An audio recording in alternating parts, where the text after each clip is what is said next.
قلب وشدد مزاجي تعكر بعد فقدان الرجال الوفيه. فيها تبقى ولمضطر يا خساره جيد يفقد خويه. يا خساره جيد يفقد خويه. هذه المرثية مرسلة من المملكة العربية السعودية، كتب كلماتها الشاعر فهد عبد العزيز جعفر أبو شداد، من أبناء الحيمة الداخلية عزلة بلاد القبائل قرية بيت جعفر، رثاء وتعزية بعد وفاة ولد عمه المغفور له بإذن الله صالح ملاطف جعفر رحمة الله تغشاه، الذي توفي أثر حادث مروري مؤلم في المملكة العربية السعودية، يعزي بها نفسه وكافة أعمومه، وعلى رأسهم عمه ملاطف صالح جعفر وكافة آل جعفر والحيمة الداخلية عامة، ويتقدم بالشكر والتقدير لمن قاموا بالواجب كلا باسمه وصفته. أداء الشاعر الكرار عطيفة.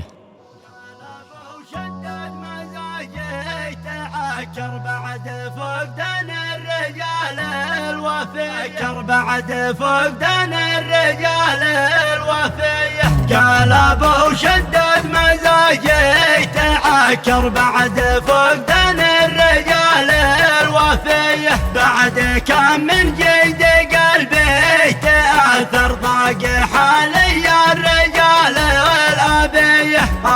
في تبقى ولمضطر يا خساره جيد يفقد خويه. بعد ما جاني خبر شر بشر فهد واصحابه مع اهل الحميه، يوم انا في المملكه جاء المقدر والقدر من عند رب البريه. ان صالح شد حاله وغدر شد من بقعه وذاق المنيه، والسبب حدث خبر جاء مقرر في وسط جده سمعنا دويه. هز وجدني والاحساس بعثر زلزال اركان الابل مستويه. هز كم من حيد شامخ وكدر شرخ اركان الجبال العليه. والاسى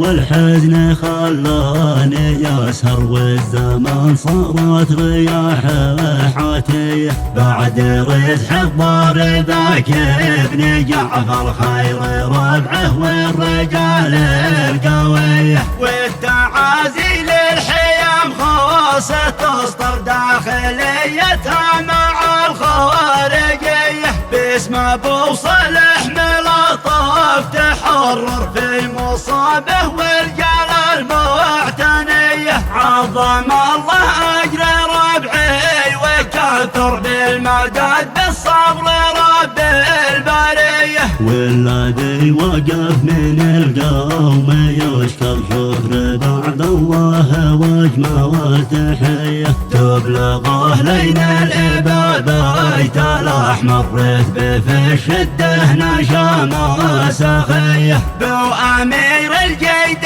ما ظن قصر وانت يا ابو بشر روحك نقيه. كل آل الشافعي عز وافخر ابزيا والعم لهم اولويه. وانت يا مرزح اسد كل محضر في النبويه بحين تحضر بنيه. والذي وقف وسند وقدر قسط ما ننسى الرجال العصيه. ذو عمر واحمد لهم جهد يذكرهم وناجي له معاني ناديه. اسالك يا رب من قلب مقهر وارتجي منك اله البريه. غافر الزلات للعسر يسر رحمتك يا ربنا محتويه. يجعل الجنة